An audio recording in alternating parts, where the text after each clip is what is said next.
Hello friend, আজকে গিয়েছিলাম রামপুরহাট। এই যে দেখতে পাচ্ছেন রামপুরহাট যাচ্ছি। রামপুরহাটে একটু কাজ ছিল, তাই রামপুরহাট গিয়েছিলাম। কাজটা ছিল এই যে নার্সিংহোমে। এই যে দেখতে পাচ্ছেন নার্সিংহোম। এই নার্সিং কাজ কমপ্লিট করার পর যাচ্ছি খাবার খেতে। ফাইনালি চলে এলাম দ্য ফর হোম ডেলিভারি অতিথি। এই যে হোটেলটা দেখতে পাচ্ছেন, খুব সুন্দর হোটেল। হোটেলের ভেতরে চলে আসার পর খাবার অর্ডার করে দিলাম। এই যে দেখতে পাচ্ছেন আমি আর আমার বন্ধু দুজন মিলে হোটেলের মধ্যে আছি। কত সুন্দর খাবারের আইটেম। এই যে দাদা এসছে খাবার দিতে, জিজ্ঞাসা করছে যে একটা ঘি দেবো একটু, হ্যাঁ দিয়ে দাও।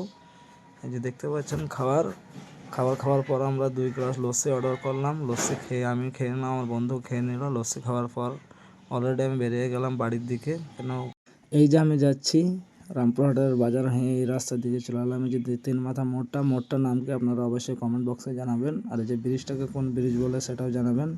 তারপর যে চলে এলাম মাঝারটা দেখতে খুবই সুন্দর, অনেক দিন থেকে দেখা হয়নি, তাই মাঝারটাকে একটু দর্শন করলাম।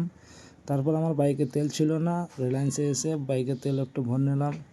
তেল ভরার পর আমি আবার বেরিয়ে গেলাম আমাদের যে সেই গরিবের সেতু, হুগলি সেতু, মল্লারপুরের সেতু, সেই সেতু হয়ে চলে যাচ্ছি আমি ওভারব্রিজ হয়ে।